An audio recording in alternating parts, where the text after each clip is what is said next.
We're live at the WaveBid Studios in Minneapolis. I'll introduce myself. I'm Bridget Siler. I'm here with Appraisal Builder Pro. I'm the moderator for today's event. Quick background of myself. I have a background in auctions. I've helped clerks and conduct over 1,500 live and online auctions. I'm also a second-generation auctioneer as a graduate of Worldwide College of Auctioneering and also hold my CAI designation. Just so you're aware, today's format for the meeting, for the next 44 minutes, we're going to try and just run through. We're going to do a quick demonstration of Appraisal Builder Pro by Russ Hilk, so you can see that in action. We'll also have an interview with our featured guest, Tim Luke, and Tim and Russ will discuss some of the latest trends in the appraisal market. And we'll wrap things up with a question and answer session. So we'll try to keep our time as close as possible. Viewers, thank you for connecting today. You can submit comments and questions on one of the sides or down below somewhere. We'll be watching those come in. And we'll try to get as many questions as we can through the Q&A. Also, if you like what you see today, click the link below for the free trial and sign up. That would be fantastic. So joining us today to talk about appraisals, it's my honor to introduce Mr. Tim Luke. Tim joins us from Florida. How's the weather in Florida, Tim? It is, let me tell you, 86 degrees. It's very nice and sunny. Oh, so jealous, so jealous. It's a little rainy and foggy here. So. But just to give a little background on Tim Luke, he has an extensive background in antiques and the collectibles field. He's a featured appraiser and co-host on HTV's Cash in the Attic and has participated as an appraiser on public television's Antiques Roadshow. Tim has also appeared as an expert on Strange Inheritance, America Now News, NBC's Today, The View, Oprah, Good Morning America, CBS This Morning, CNN, and Lifetime Television. Also, before becoming an independent consultant, he worked at Christie's Auction House in New York City, New York, as director of the collectibles department. Tim is also the author of 2 books in the history and background of collectibles. He's an active member of the National Auctioneers Association, achieving the designation of Master Personal Property Appraiser, and is an instructor of the NAA's Graduate Personal Property Appraiser Program with the Uniform Standards of Personal Appraisal Practice. Class. President Get all that out. Appraisal and events business. Getting it all out there. So thank you for joining us, Tim, and welcome to our webinar. Thank you. Joining us today is Russ Hilk, co-founder of Appraisal Builder Pro. What's new, fun, and exciting in Minneapolis, Russ?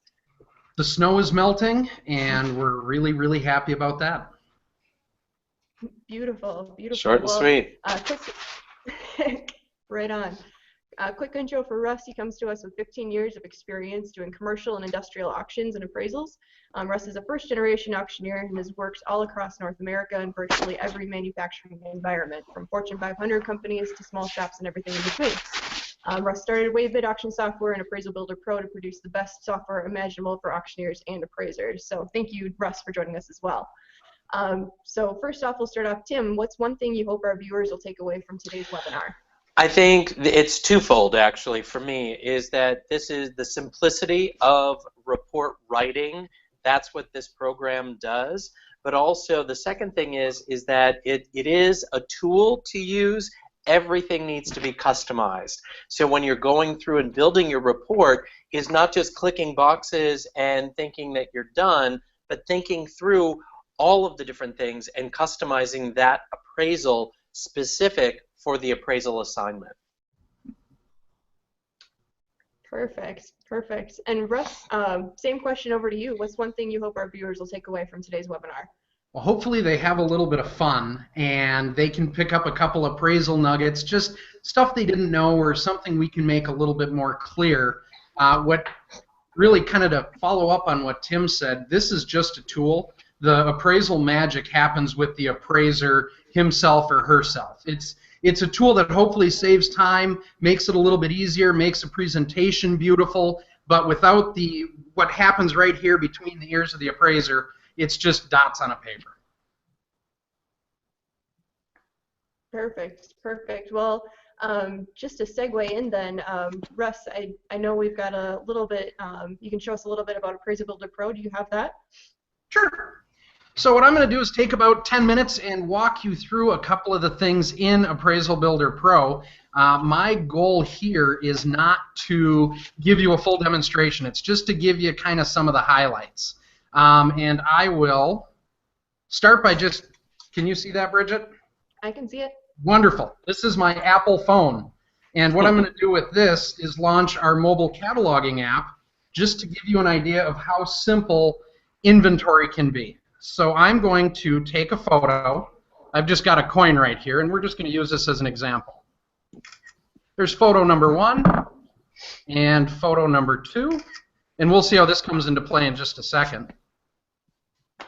So now I have my wonderful photo. I'm just going to flip into description mode quick. 1903 Morgan silver dollar. So by using our mobile device, we can save time in the field and we can take lots of different photos. What I'm going to do now is share my screen so that you can see what I'm doing. And Bridget, can you see my screen? Yes. Awesome. So if we go over to our inventory, we can see the coin that I just took a photo of. And what we're going to do is we're just going to move that into an appraisal workspace. So by doing that, we can use multiple people cataloging inventory on a big job, and we can very quickly and easily get it into an appraisal. Now, if you don't want to use a mobile device, you can use a regular camera, just like everybody else does, and we can bulk upload photos. So everything I'm showing you here is just designed to kind of save the appraiser time. And Tim uses the product, so we can talk to Tim when this demo is done about how much time it saves him. But what we're going to do is just bulk upload some photos. And when these come in, of course, they're just going to kind of come in randomly, and we will then designate them to whichever item numbers we so choose. So what we can see here, of course, we do have barcode technology, and in this case that VIN number was red. But I'm going to change that and just make this lot number 4. So this is item number 4 in our appraisal. We'll make this mask here item number 3. And you can see I'm bulk moving photos around. And then finally, we'll make this item number 2. Now, part of Appraisal Builder Pro includes a concept of a digital work file. So with that digital work file, you can actually create and store info within the system itself that won't become part of the formal appraisal. Now, I want to make this the first photo, so I can just drag and drop these in whatever order I choose. But just like that, we've uploaded a series of photos. If you prefer typing in a spreadsheet, you can also upload a spreadsheet very easily. But one of my favorite screens is, first we can go and preview this. Now I added a little bit of descriptions ahead of time, but I can go to what we call catalog by photo. So let's say you used a notepad to handwrite your notes. I can now go in and inspect my photos for additional details as needed. And it turns out this is a Carson City. So I can go in and mark this as a 1903 Carson City Morgan. Now I'm going to go and show you another neat feature of the digital work file. I'm going to go and try to find some comparables on this. And it turns out that this is a fake coin. So I need a little bit of backup for my file because we're not going to put a value on this. I'm going to take a screenshot, and I can take that screenshot right back to this item, and I can actually upload that screenshot. Now the screenshot won't become part of the appraisal itself. This just becomes part of the digital work file. So at any time I can go back and look at this screenshot. I have the website where I found it, date and time, and I can see that this is counterfeit. I can then leave a note for myself. Sticks to a magnet. So we know indeed this is a fake coin. Now if I want, I can even go in and do some basic photo editing. We're going to include a photo of this in the appraisal report. So right here I can do any cropping, maybe lighten a dark image or whatever you feel necessary. So we'll call this a replica, and we will move right on to the next item. So this kind of gives you an idea of how the flow works as far as going from item to item quickly and easily, and of course being able to zoom in on your work. If you took photos, again, that you don't want included, you can just mark them as such and they won't be included. Now built in to this, we also have a series of templates. In fact, we have about 400 different templates built in, so if you're looking for consistency, you can watch what happens to the description right here. I'm going to select pump truck or water truck. Here are the key features necessary for a water truck. You can attach PDFs, you can attach videos, you can also do a VIN lookup. So watch again what happens to this description. I'm simply going to paste the VIN number in, and instantly we can return all the information about that vehicle. Now, we don't know the mileage, we don't know the plate. If you don't care, you can delete it. But just like that, anybody who does vehicles, tractor trailers, boats, motorcycles, you can do a full description in just a matter of seconds. So I'm going to save that, and that in like a nutshell is the inventory side. There's lots of different things that we can do in addition to that, but that gives you an idea of how easy it is. For those of you who do actually give people a copy of their photos on a disc, we can also watermark those photos with your logo so that they can't turn around and use them for something else. Now, the other part of the appraisal, and some people will say this can be more prickly like a cactus, is the narrative. The narrative is kind of the story around the actual appraisal, and to do that, we're going to go over to our document list. Now, I've already gone ahead and created these, but built in Appraisal Builder Pro is the ability even to create an engagement letter. Now, most of the time, an engagement letter uses a lot of the same building blocks, but it's going to change with each narrative, with each report, and with each client. So instead of having to redo everything, we bring you through a series of questions. In this case, what is the intended use? What is the value title? What type of assets are being appraised? And Tim will talk a little bit more about this, but this is really where you have the opportunity for customization. So you can use this for an engagement letter. You can also use this for the actual appraisal itself, which is what I'll show you now. Now, in order to be USPAP compliant, no software will ever make an appraiser USPAP compliant. We're just going to make it easier to create a complete, compelling, and beautiful report. And the way we do that is by asking you a series of questions. Now, I can't stress enough, this is our template. This is a starting point for any appraiser, but every single part of this is customizable. You can make it look and do whatever you want. You can change out the cover letter and every single other aspect of this. This is just a stepping off point. But as you work through the appraisal itself, we've added info boxes all over that help describe what the fields are for. So if you wanted to know the difference between a current, retrospective, and prospective appraisal, you can just go over the info box and get a better understanding of it. Now, what we can do is go through and say, for example, is the owner known? The ownership was not investigated. And this is the stock answer, but more importantly, we can click in and change it however we like. One of the things I particularly enjoy is the spell check, where you can finally go in and make spelling as accurate as possible. So we're going to go through and answer all these questions. Who is being appraised? Who is the appraiser? If you have multiple appraisers at your company, that's no problem. You can select different resumes and different people as well, quickly and easily. The bibliography you can add to on an appraisal basis, or you can change it in the setting so that certain ones always appear in your appraisal reports. Same thing with things like condition glossary. You can create whichever condition glossary is going to work for your business. This is just a tool to make your appraisal business faster, easier, better. Key dates, disclosures, examination, and again, it's stuff like what were the research sources and methods used in this report? Website and auction, price guides and auction, etc. And you can customize this to fit your specific narrative. Intended user info. In the inventory, you have a tremendous amount of flexibility. If you wanted to do 3 different values on the same appraisal, you can do that. If you wanted to include your notes in it, you can do that as well. Just for example, if you wanted to send out a preliminary copy without prices so that the owner could verify the descriptions and photos, you can do that very, very quickly and very, very easily. Scope of work we're going to talk a little bit about with Tim to make sure that people are addressing these correctly, but there's a good definition for what an assignment condition is, as well as some samples. Of course, you can always click to add your own as needed, as well as the other scope of work elements. Pretty simple. This is much easier than using Excel or Word, and where it really comes around is when we're going to add all the images to create a compelling document.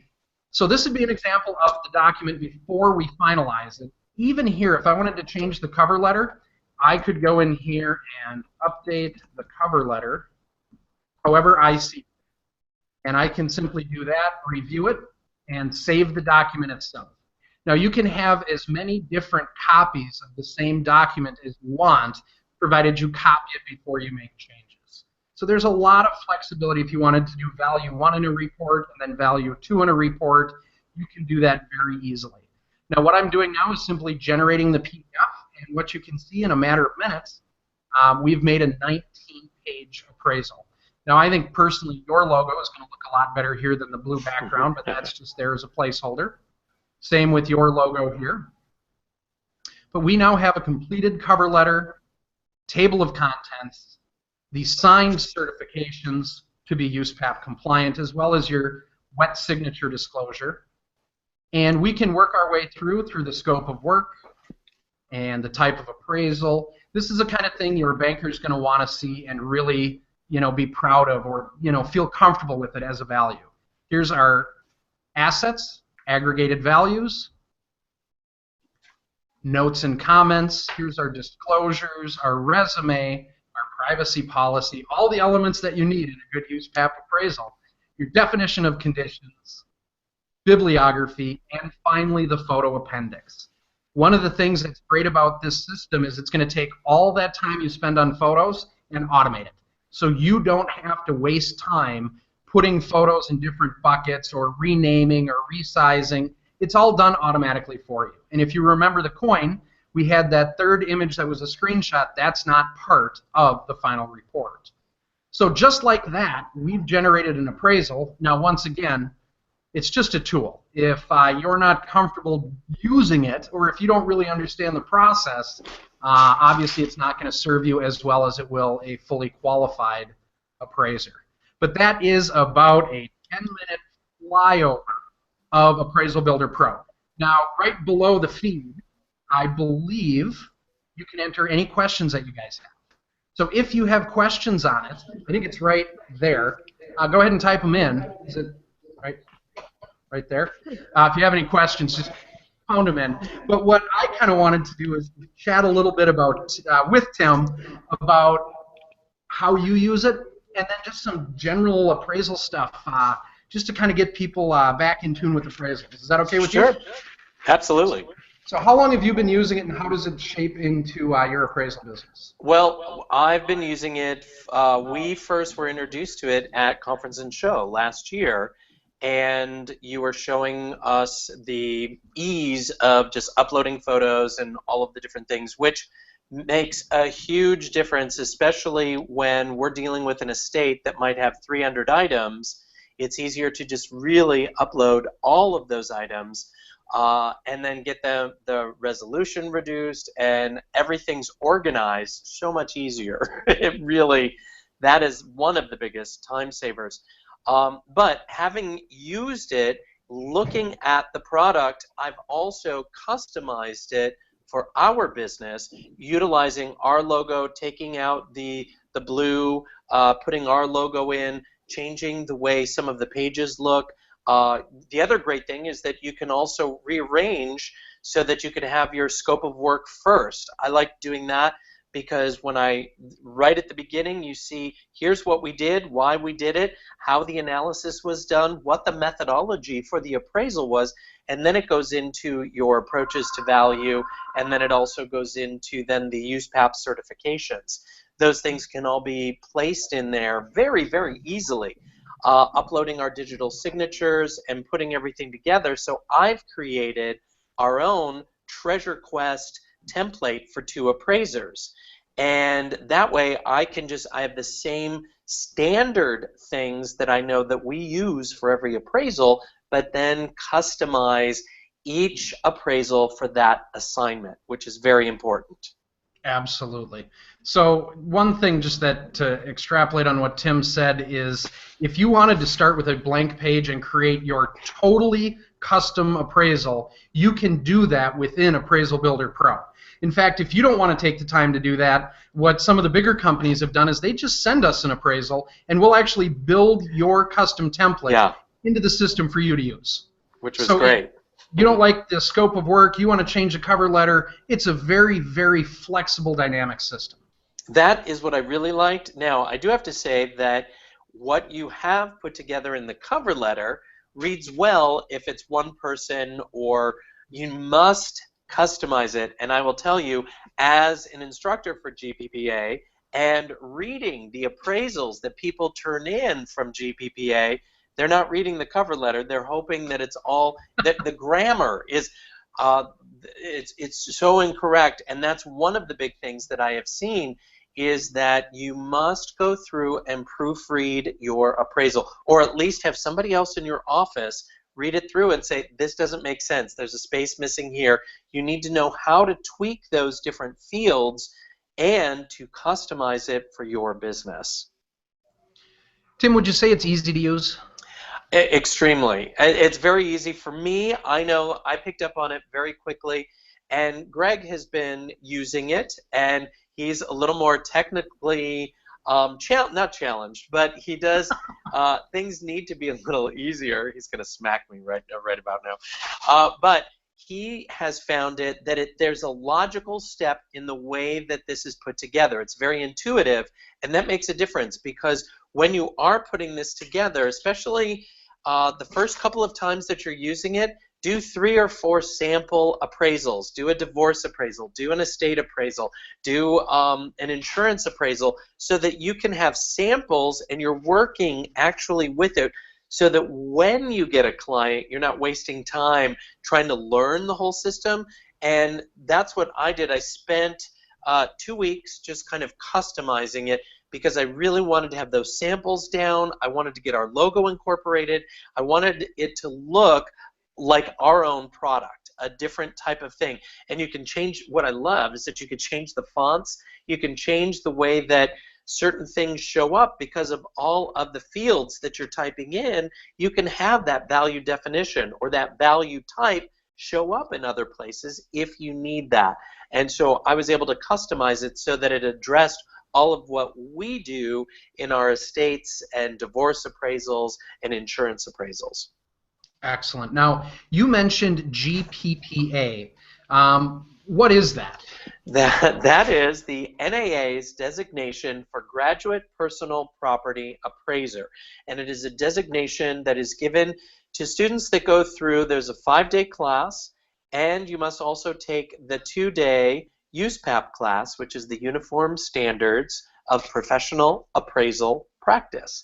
And that is what incorporates and puts everything together. The great thing about GPPA is that we teach you the tools, the methodology, the research, why it's important to know what you need to include in the report and what should be in your work file, so that the report at the end of the day is a defensible document that you can use to say, here's why I can justify my opinion of value as an appraiser. And I want to make a distinction, because as auctioneers, and I say this in a lot of my classes, auctioneers, I think, make great appraisers because they know the value of things, because they're selling it. They're in the marketplace all the time. They know what it's going to sell for.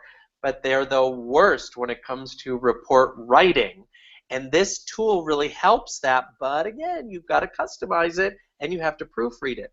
And that's what's very important, is knowing how to put that narrative together on what you did, why you did it, and how you justified your value.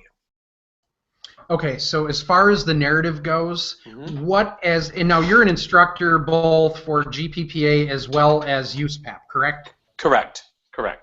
What, as you read and review, you also do peer review of appraisal reports in general, correct? Correct. So I do that, and I also do consulting with other appraisers that I just started this year after being in this business 26 years and doing this, having this background, is looking at their appraisals objectively, especially if they are going into a litigious situation, whether it's an insurance claim and there's a debate on who's right, who's wrong, what is the methodology that's used, IRS or even divorce. I've been hired to go in and just look at the appraisal and say, well, wait a minute, you're missing this in your scope of work. You need to include your methodology. Did you arrive at these? You say that you consulted with experts in the field, but who put the value conclusion on? You need to document all those things, because what I see is that some people will just say, oh yeah, and I talked to other experts and it's my experience, but you need to define and really spell out how you arrived at these values and what your methodology is. Do you go out into the marketplace? Do you look at internet sales? Do you go to consignment shops? Are you looking at the various levels? And being in the auction business myself, auction is not the only market. I know it's almost like a sacrilege to say, but there are other markets out there that, depending on what your intended use for the appraisal is, that is going to make a difference on what market you're looking at, because auction might not be the best market if you're looking for retail replacement. Sure. So what I'm hearing you say, that if you're just doing an update for a bank to ensure they're collateralized, maybe working with someone like you may not be worth it if you know it's a big dollar appraisal and it's going to end up in court. Or the IRS. Or the IRS. To have that second set of eyes, correct, really can make a difference. And I will tell you, I've worked with 2 appraisers earlier this year, and they, like me, I've known them for a very long time, and they've been in the business 20 years. It's my experience as being a USPEP instructor as well as the GPPA instructor, in the experience in looking at reports and reading, and also doing expert witness work and seeing other reports and saying, wait, this is lacking. This is not a justifiable way to really come down to say, this is what my value is, and how do you justify that when you just say, well, I looked at a few things and I just know it, as opposed to somebody who says, here are all of my comparables. I looked at these and various others to realize here's what the market is doing. It's stabling off, and brown furniture is not going to be $10,000. It's $100. That's why, Wait, so what? it really, yeah, I know. Brown furniture's what? Hate to break it to you. Oh my God. I know. And it's difficult. And I will tell you, we just did an appraisal where this woman, she thought that her highboy was worth $50,000. Now, 20 years ago, it might have been, or maybe 30 years ago, but when there was restoration and there were things that she didn't even notice on it, and once we pointed that out and said, and here's where the market is, you're looking at more like $5,000 to $10,000 on a very, very good day. I mean, she devastated, 94-year-old, and she even had the Keno boys look at it, and they confirmed the same thing. But it's having that kind of experience, but in the report is saying, here's what's happening in the marketplace, and documenting that so that the reader of the report understands how you arrived at that value. It's not just, it's $1,000 because I said so. It's because this is what the market is pointing toward, and I'm arriving at that value just like anyone else, any of my other peers would, because here's where the market is. Got it. So as an experienced person, whether it be someone who's new to doing appraisals or somebody who's been doing it a long time, what parts of the narrative do you see that need improvement? Or maybe we could just talk about the areas where you see the most room. Yes. The biggest thing is scope of work. That entire section of scope of work, which means what did you do? And what I like to say is the scope of work is the who, what, where, when, why, and how of the appraisal. Is who did you meet? How did you get there? Who else was there? Why did you do the things that you do or didn't do? Were you allowed to take items off the wall, or were you told you couldn't take them off the wall? Did you take things out of the frame? Or did you have to keep them in the frame? So it comes down to, in scope of work, it's the narrative of what you did, why you did it, what you didn't do, but also, and your methodology, but it's also that intended use. What is this appraisal going to be used for? Is it for estate tax liability or possible liability? Is it for insurance replacement? Is it for divorce, which would be equitable distribution amongst the spouses, or equitable distribution amongst the heirs? Then it comes down to the intended users. Who are the intended users? And when you're doing an IRS appraisal, the IRS is not an intended user. You are being hired by your client, and it's used for your client's taxes. So it would be the client, maybe the attorney, and the accountant that would be putting it together, and maybe wife or anyone else that the client designates. But the IRS is not an intended user because they're not the ones that need it. The client needs it. That's the intended use. Anyone else becomes an unintended user. Also, limiting conditions. One of the things, just to call out, is that in Appraisal Builder, it says limiting conditions limits the use of this appraisal, but it isn't. And I love that you put that in there because I know people didn't read when they go through when I'm grading the reports, and every time I've kicked it back and said, no, a limiting condition is this. Update it, and they do, and they fix it. So it's one of those things that's good, is that there are a few things in the template that I think are there that I know because I've been using it, is to really look out to see people did not really read it. And then you get your hypothetical conditions and extraordinary assumptions. All of those things make up the scope of work. That is the meat of the appraisal, and if there is not a lot of meat there, guess what? That is where you're going to get picked clean like a cactus. Have you ever had to testify in court, Tim? Yes, yes. How does having a good report impact your testimony on the stand? Well, so one thing, what I learned very early on is that I was going in to testify against, there were two appraisals. Mine was there, the other one.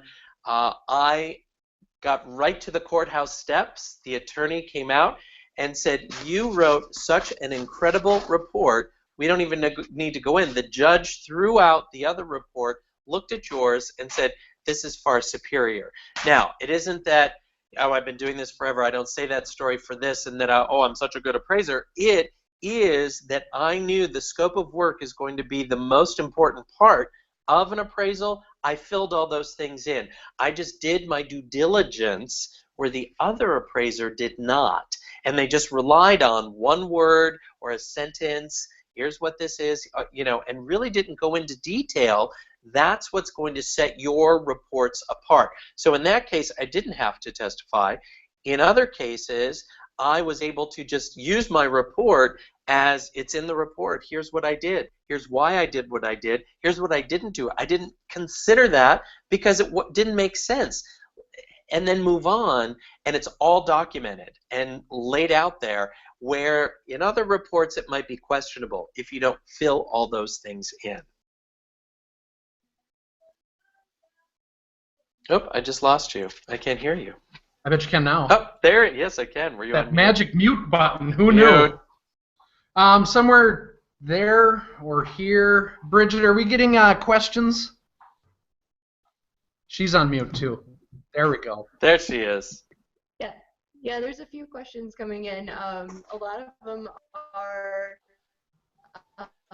more so how to in the system, which are some fantastic questions. As far as descriptions go, does your program keep descriptions for items on one page? So the question is, will the description wrap over a page? Yes. I believe it does. There's a certain point where it will take the whole item and move it to the next page, but it's something you'd have to play with a little bit. It also depends on the size of the photographs, because the size of the photograph, the descriptions here, the photograph is usually next to it.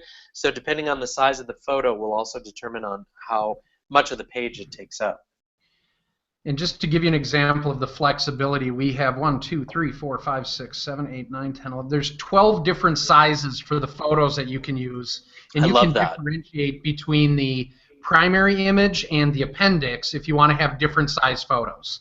And all the photos are exportable, and they're all renamed by item number, so that if you did want to present them on a thumb drive your client or something like that, you could do that as well. And export it, which is great because sometimes, especially when you have so many photos in an appraisal, you can just get that out. Exactly. Exactly. What else, Bridget? Perfect. Well, another question we've got coming in, just kind of paraphrasing a little bit, more of ease of use as far as grouping and rearranging items in the system. I don't know if, Tim, if you could give a little feedback, as far as Appraisal Builder Pro goes, has it saved you time as far as inputting information and inventory into the system? Oh my goodness, yes, and it really, you can go through, and actually right before we were, I'm working on 2 appraisals right now, and right before we went live, I'm like, wait, I'm just finishing, I'm inputting my last 25 items, and I was getting those in, and I'd already uploaded some information, but I was going through and customizing where I was doing my title in bold. You can do italics. It makes it very easy to change the way that it looks, but also spread it out a little bit, finish that, and then put your values in, which that also makes it very easy to do, and then look at it all in one spot, scroll down and say, oh, I need to fix this, I need to fix this, and you can go through before, this way you see it all before you print it, and not have to worry about, oh, I've got to print it out, circle what I need to do, go back into the program and change it. This makes it much easier because it's just all in one spot. Very easy to use. And I didn't have it in the fly-through demo that we did, but we support categories, a title if you want a title, description, additional description, location, as well as a custom field if you wanted to add one. So when it comes to generating the inventory, you can sort it by category from high to low, category by item number in general. There's a lot of flexibility built around that. And you can also go through and we call it sequencing. You can remove stuff and change asset numbers as you see fit. There's a fair amount of flexibility built in. There's a lot. Now for me, because I'm dealing with a lot of just personal property artwork, I don't need all of the different VIN numbers and machinery number and inventory number and all that. I'm just using the description field. That's it. And what I do is I put out the title, make it bold, next line, my description, and then I just put in there my provenance if I need it, condition, and measurements. And that's it. And I have a basic template that I just go through, boom, boom, boom, put that in there, done. And then use value 1, and I just have those 2 fields that I'm really working with, is the description field and then the value field. And then, of course, can put in the thumbnail, and it makes it very easy. It's real concise for my reports. Fantastic, fantastic. We've got a few more questions rolling in, but one thing I'm going to bounce to, just to bounce off of you, Tim, again, can you just explain the difference for us between what you would call an appraisal versus an evaluation? Definitely. So, and this is one of the big dividing lines, I think, in what we do. As auctioneers, we do valuations. We're saying, oh, you can walk through, you're not acting as an appraiser, you're acting as an auctioneer, and you're going through and saying, yep, if I were to sell everything in here, you're looking at $10,000. That lamp, $100. That, $20. This, $15. When you are acting as an appraiser, you are now giving an opinion of value that must be justified. And when acting as an appraiser, you want to be careful and say, I need to do a little research and I need to know the market and what are we using this report for so I know the intended use. Because if it's for insurance, that's going to have a different value than if it's for estate purposes, which is fair market value. So retail replacement, fair market value, they're 2 very different values for that same item, but the market must be researched as of a certain date, which would be your effective date, and you're looking at comparables that help justify your value. Now, as auctioneers, we know when we are selling a lot of things, hey, I can go in as an auctioneer, here's my valuation, very different. You're not acting as an appraiser, so you can give them numbers. But as an appraiser, You want to be very careful about just giving any kind of numbers out. Say, you know what? Well, you can hire me to do the appraisal, or if it's just easier and there's not a lot of high value items, hire me as the auction professional to go through, and I'll just give you a valuation of what I think these items would bring, especially if it's just for the local market. Maybe it'll go to consignment, or maybe just the local auction house, and here, this is all you're going to really get. Because sometimes that's all people need, and we do that in our business. We do a lot of valuations. We do it from our auction side of our business, and just tell them, if you need the appraisal once we get there, if we find items, then we'll turn that into an appraisal. But for the most part, we just do valuations as an auctioneer. But when you're doing appraisals, you're acting as an appraiser. That's the big divide line. So as an established auctioneer, to be able to use, and you use a mobile device, Tim, correct? An Apple product? I do have my Apple iPad Pro, correct. Apple iPad Pro. Okay. With that, then, to be able to take digital photos and create just an inventory has got to be tremendously fast, and to be able to deliver that report without necessarily the narrative. Maybe they just need a general understanding and they don't need all the legal jargon surrounding it. Correct.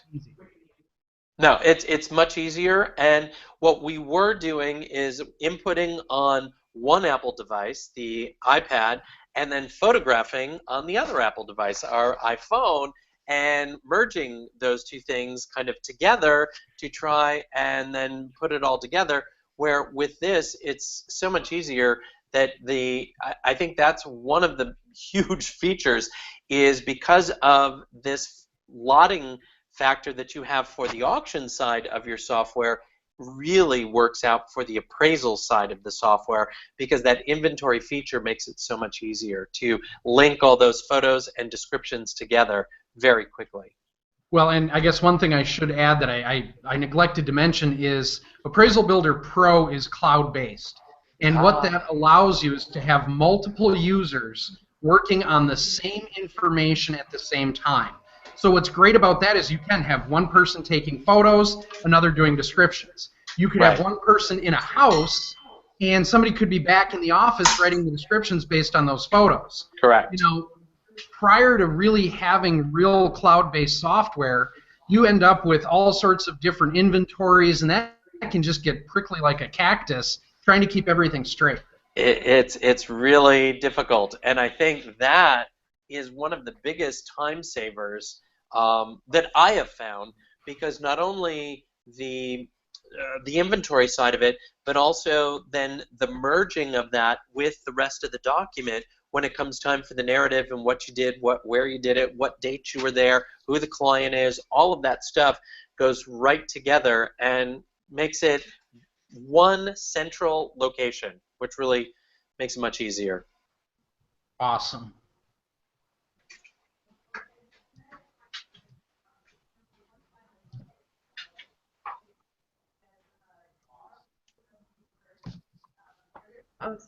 Awesome. Just jump to one final question from. Uh-oh. Tim, did you get that? That's all I got. No, I did not. I caught the end of it. I caught the very end. Yeah. I am. Can you hear me, Bridget? Russ, are you still there? Gotta love technology. Tim, can Yes. you hear us? I can hear you very well. I can't hear Bridget. Okay. All right. Tim, we had talked about before we started the podcast today about the next step for GPPA designation holders. What does that look like?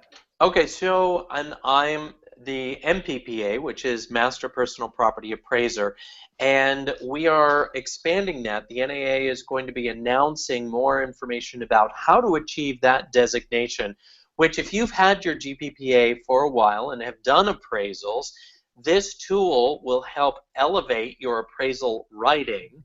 And what we will do in MPPA is when you send in your reports, it's peer reviewed, and we will be doing some classes at conference where you go through the class and make sure that you're up to date with your USPAP classes. That will then give you feedback and more training on scope of work and methodology to elevate you to that MPPA designation, which if you've had the GPPA for a while, you should go to the next step, because that just leads to more credibility and shows that you are taking that next step in continuing education in the appraisal methodology process. Very nice. Bridget, how is your audio? I'm here. Yes. There you are.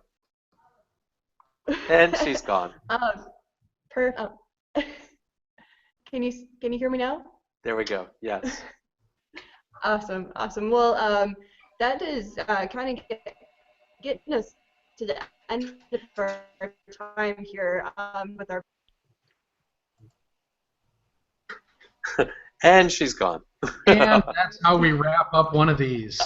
I got to tell you, as long as Bridget can't, I've never had a problem talking in my life. Somewhere down here or over there or somewhere is a link to try Appraisal Builder Pro.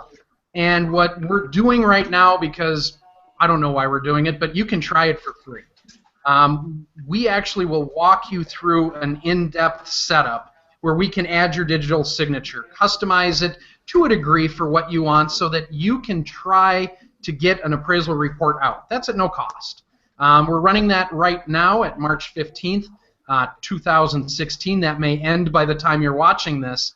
But if it's something you're interested in, now's the time to do it. Because once that's gone, it'll be gone. And frankly, the feedback we're getting from people is that it is a big time saver, and it takes the quality of the report from a Microsoft Word, mail merged, Excel, awkward, to a report you want to give the banker, and the report that that banker is excited to show at that Monday morning loan meeting.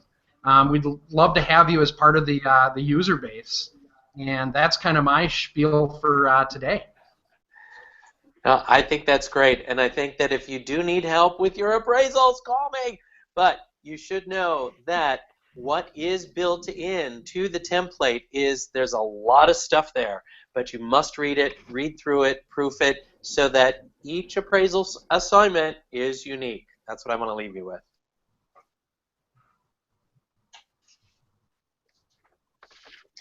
And Bridget is frozen. Well, we'll check my audio. Check my audio one more time. Can you guys hear me? There we go. Awesome. Well, thank you everyone for viewing today. I appreciate it. Thank you, Russ and Tim, again. Give us a shout out on Facebook if you like what you saw today. Connect with us on other social media. Once again, click the link below, appraisalbuilderpro.com, and just follow us, subscribe to our YouTube channel. So thanks again for joining us, and watch for the next webinar. Yay! Thanks everybody. guys. Thank you.